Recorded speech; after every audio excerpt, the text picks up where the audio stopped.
가격이 저렴한 업체보다 가장 중요한 건 사업자가 있는지 확인을 한번 해봐야 되고, 이 홈택스 들어가면은 거기서 사업자 조회가 다 돼요. 그리고 인테리어를 하고 입주하시는 분들도 있잖아요. 에 사실 맡기는 게 가장 좋아. 그리고 이제 마케팅 업체, 요거는 조금 고민을 좀 해봐야 돼요. 이렇게 업체를 정했다면 이제 중요한 게 뭐냐면은, 형. 내가 그 지인이 이번에 이제 인테리어를 다 하고 입주 청소를 맡겼거든? 와, 근데 하얀 벽지에다가 뭔 짓을 했는지 그 무늬 벽지가 돼버렸어. 울긋불긋 오히려 더 지저분했구나. 아니, 없던 무늬가 너무 많이 생겨가지고 이걸 어떻게 해야 되냐. 근데 형, 그러면 사실 이거는 입주 그 청소한 업체 문제잖아. 그렇지. 근데 그게 변상받기도 또 쉽지가 않은 것 같더라고. 그렇지. 왜냐하면 변상 내용이 훨씬 더 금액이 크면은 입주 업체에서 피하는 경우가 굉장히 많아. 그러면 형, 이거는 변상을 어떻게 받아야 돼? 일단은 사실 쉽지가 않아서 협상을 좀 해야 되고, 그래서 입주 청소 업체를 잘 골라야 돼. 들어보니까 한 10만 원 정도 싼 업체로 했다 그러더라고. 전국 최저가로 이제 한 모양이더라고. 근데 내 생각에는 소통이 잘 안 되시는 분이 와가지고 한 게 아닌가. 약간 이제 그런 생각이 들 정도로 아주 개판으로 한 모양인데. 그럴 수 있지. 그런 업체들도 되게 많고, 이 청소 업체가 누구든지 이제 시작할 수 있다라는 어떤 그런 슬로건으로 그 유튜브나 이런 데에서 이제 그 청소하시는 팀장들을 모집을 한단 말이야. 실제로 그냥 청소는 닫기만 하면 되지라고 생각하는 경우 굉장히 많아. 그렇지. 우리 뭐 학창시절에 반 청소 안 해본 사람 없잖아. 그렇지. 근데 그거랑 다르게 이 인테리어 끝나고 나서는 이 약품이나 이런 것들, 내가 쓰던 청소 업체는 한 12가지 가지고 다녔었어.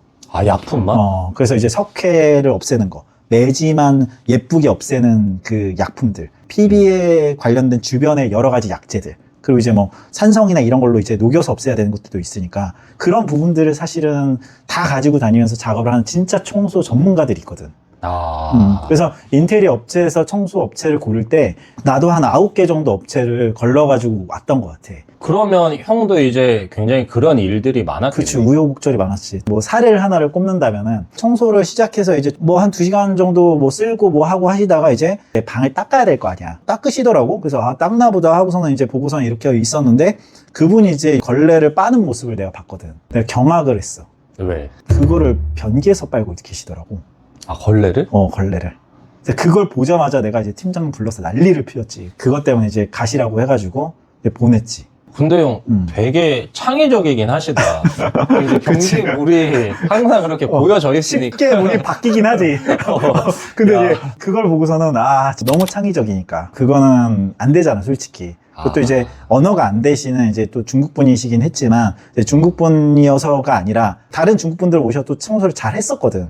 근데 이제 그런 경우들이 생기니까 이제 내가 계속 하다가 한국 사람만 쓰는 업체로 이제 바꾸게 된 거야. 조금 비싸도. 그런 우여곡절이 있었고, 그분들이 청소하고 나서는 내가 이제 문제가 없어서 지금 거의 한 8년째 그분들이랑 이제 청소를 하고 있지. 진짜? 와, 되게 오래 했네. 그러면은 이제 인테리어 업체를 어떻게 선정해야 되는 게 좋은지 오늘 좀 얘기를 해보자. 가격이 저렴한 업체보다 가장 중요한 건 신뢰할 수 있는 업체를 선택을 해야 돼. 왜냐하면 아까 전에 얘기했듯이 인건비가 싸면은 외국인들이 좀 많이 오시는 건 사실이거든. 왜냐면 그분들이 이제 아무래도 낮은 저가에도 오셔서 청소를 해주시니까. 그리고 이제 한국분 팀장님이 한 분 들어오시고. 그렇게 아주 한 팀이 들어오셔서 청소를 하는 거야. 나 이런 경우도 있었거든. 내가 옷장을 완전 하이엔드로 만들었단 말이야. 근데 내가 청소를 안 하고서 이제 고객님이 청소를 하신다고 하셔서 고객님이 불렀어. 절대 그래서는 안 됐는데 또 그분이 청소를 하다가 내가 이제 커스텀한 가구를 서랍재를 뺀다고 위로 그냥 제껴버린 거야. 부러지고 이제 레일도 망가지고, 그리고 이제 장 자체에 이제 그 박스 자체가 코어가 나무로 돼 있잖아. 그 홈을 파가지고 다 만들어 놓은 거 홈이 다 부러진 거야. 그러니까 이제 그것까지 다 주문을 다시 해야 되는 상황이 걸리는 거지. 하이엔드가 뭔데? 그러니까 이제 그 서랍재랑 레일이 한 피스당 30만 원인데 그거를 6개를 바꿨어. 거의 청소비가 100만 원 정도 나왔는데 내가 레일을 다시 해드린 비용은 180만 원. 그런 경우들이 있다는 거죠. 지금 아까 얘기했던 그 벽지 손상 부분들도 청소비는 몇십만 원일 텐데 벽지를 하는 거는 100만 원, 200만 원 들 수 있는 거거든. 전체를 다 하면. 그러니까 조금만 돈 아끼려다가 몇백이 나간다. 그렇지. 그래서 신뢰할 수 있는 업체를 선정하는 게 가장 중요해. 그래서 사업자가 있는지 확인을 한번 해봐야 되고, 이 홈택스 들어가면은 거기서 사업자 조회가 다 돼요. 그리고 이제 무슨 브랜드 해가지고 뭐 1000명의 팀이 있다, 1000개의 팀이 있다, 뭐 이런 업체들도 있잖아. 근데 이제 사실 그거 하나도 안 중요해. 대리점도 마찬가지야. 한샘이나 LX 뭐 이런 대리점들도 각자 도생이란 말이야. 그 개개인의 팀장이 어떤 사람이고 그 팀원들이 어떤 사람이냐에 따라서 결국에는 청소 퀄리티가 달라질 수밖에 없다는 얘기지. 아, 그러니까 결국에 이제 브랜드보다는 사람을 보셔야 된다. 그렇지요. 그래서 그 팀장님 오는 사람이랑 꼭 통화를 해야 되고 그 사람이랑 컨택을 하면서 어떻게 청소를 하는지에 대해서 여쭤봐야 된다는 얘기지. 그리고 인테리어를 하고 입주하시는 분들도 있잖아요. 이제 어떻게 해야 되냐면은 인테리어 업체한테 사실 맡기는 게 가장 좋아. 왜냐하면 인테리어 업체는 경험이 많을 거 아니야. 나처럼 9번도 바꿀 거 아니야. 영 마음에 안 들면 계속해서 바꾼다고. 인테리어 업체가 선정한 그 업체로 가는 게 오히려 좋을 수 있다는 거죠. 왜냐하면 해봤기 때문에. 아, 그러니까 이미 그 검증이 된 부분이 있으니까. 그렇지. 아, 차라리 인테리어 업체에게 청소까지 맡기는 게 어떻게 보면 AS 받기도 쉽고. 그렇지. 그거 너가 소개시켜주지 않았냐. 너가 어떻게 이거 보면 그럴 수 있지. 해결해달라 그러면 되니까. 그래도 좀 한번 봐달라 이렇게 얘기할 수도 있고 이러니까 이게 인테리어 시장님한테 얘기하면 인테리어 시장이 굉장히 싫어할 수도 있는데 근데 사실 이제 고객님 입장에서 대신에 너무 감사하다고 고맙다고 얘기를 해줘라. 인테리어 실장님들한테요. 왜냐면 그거에서 뭐 마진을 남기고 이런 건 아니거든. 서비스로 그냥. 그냥 봐주시는 거니까 그런 것들에 대해서 이제 감사하게 생각하면 좋지 않을까. 그리고 신축 아파트 잠깐 얘기를 하면은 신축 아파트는 엘베에 있는 업체는 선택하지 않는 게 좋아. 엘베에 보면은 옆에 측면에 막 이제 이런 거 그치. 써져 있잖아. 청소 업체 뭐 이래가지고. 엄청 많이 붙여져 입주 청소 있잖아. 업체. 근데 그런 업체들은 사실은 신축 아파트 같은 경우는 한 번에 많이 들어가기 때문에 엄청 바빠요. 아, 그러니까 오히려 바쁜 업체들은 소홀할 수가 그렇지. 있는 부분이 좀 그렇지. 크니까. 그래서 주변에 잘했던 업체들 있잖아. 그런데 소개받는 게 사실 좋기는 하지. 그렇죠. 주변에 많이 물어보셔가지고 인테리어 업체나 아니면 이제 가족들이 인테리어 했을 거 아니야. 그럼 거기 실장한테 얘기해서 뭐 이렇게 소개를 받던가. 약간 이런 식으로 이제 소개로 하는 게 좋아. 청소는. 확실하게 인증된 곳에서 하는 게 좋거든. 이렇게 신뢰 문제가 워낙 크다 보니까. 그렇죠. 요즘에 왜 그러냐면은 그 마케팅 통해가지고 청소하실 분들 해가지고 이제 엄청 모은 다음에 신규 팀장님 몇 명 뽑아가지고 그런 조직으로 만들어진 업체들이 굉장히 많아요. 그러니까 부실하다는 거지, 얘기하자면. 소개로 가는 게 좋다. 왜냐면 원래 하셨던 분들이 잘해, 솔직히. 그리고 약품도 경험이 많아.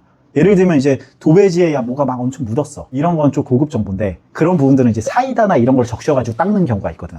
왜냐면 그 안에 있는 탄산, 그러니까 사이다의 그 어떤 당분이 아니라 그 탄산을 이용해서 그 벽지와 오염물질을 띄워버리는 거야.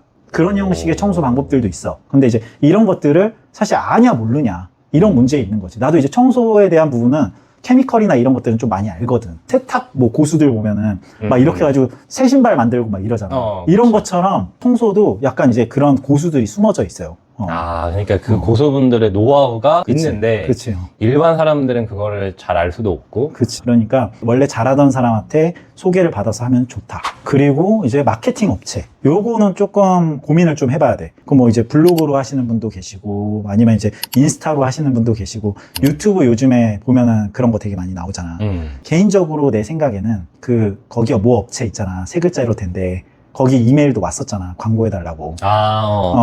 그 업체 같은 경우에도 이제 규모가 크잖아. 근데 그런 업체들이 포트폴리오나 유튜브 열심히 하지만 결론적으로 내가 말했던 그 접수를 엄청 많이 받은 다음에 일을 뿌리는 형태야. 그래서 내가 당연히 그런 데는 신뢰가 안 가기 때문에 광고를 안 하는 거지. 그러니까 일단은 그런 업체들은 조금 고민을 좀 해봐야 돼. 진짜 잘하시는 분도 한 20% 있어.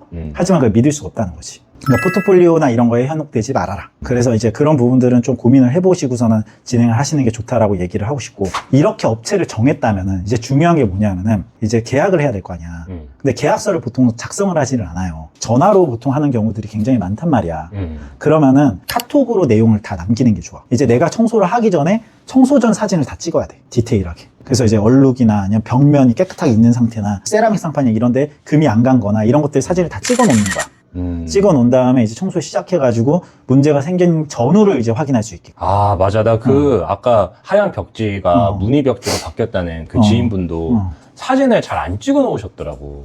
그래서 이게 잘잘못을 가리기가 어렵다 보니까 이게 변상 문제도 좀 쉽게 해결이 안 되는 것 같고 그렇더라고. 그러니까 미리 이제 작업을 하기 전에 당연히 이제 해놓는 게 좋다는 얘기지. 그래서 그런 작업들을 해놓고 그 다음에 어떻게 되는지 꼭 카톡으로 받고 그리고 얼마인지 이런 것들을 확인하고서는 이제 금액이나 이런 것들 해서 이체했습니다. 이런 걸 꼭 남겨놓는 게 좋다는 거지. 왜냐면 그게 이제 계약서 대신에 하는 거야. 카톡이나 문자로 남겨놓는 게 가장 좋다. 형, 그러면 이게 청소가 잘 됐는지 그것도 이제 확인을 해야 되잖아. 그렇지. 그거는 어떻게 확인을 해야 돼? 일단은 청소를 하기 전에 아침에 인테리어가 끝났으면은 확인을 해야 되는 것들이 좀 있잖아. 뭐 이제 타일에 뭐 얼룩이 묻었다던가 아니면 벽지에 뭐 본드 자국이 좀 있다던가 아니면 몰딩에 무슨 뭐가 뭉쳐 있다던가 먼지가 너무 많다던가 아니면 샤시 같은 경우에는 우리가 교체를 안 해가지고 원래도 좀 더러웠다던가 그런 주의사항을 아침에 얘기를 해줘야 돼. 그러니까 업체가 몇 시에 오는지 물어보고 뭐 8시에 온다. 그럼 나도 8시에 가는 거야. 가서 여기 좀 주의해서 청소를 해주세요. 라고 해서 지시를 정확하게 해주는 게 중요해. 그 다음에 혹시 오늘 청소가 몇 시에 끝날 것 같은가요? 라고 물어보는 거야. 그럼 이제 예를 들어서 이제 한 4시 정도에 저희가 다 끝납니다.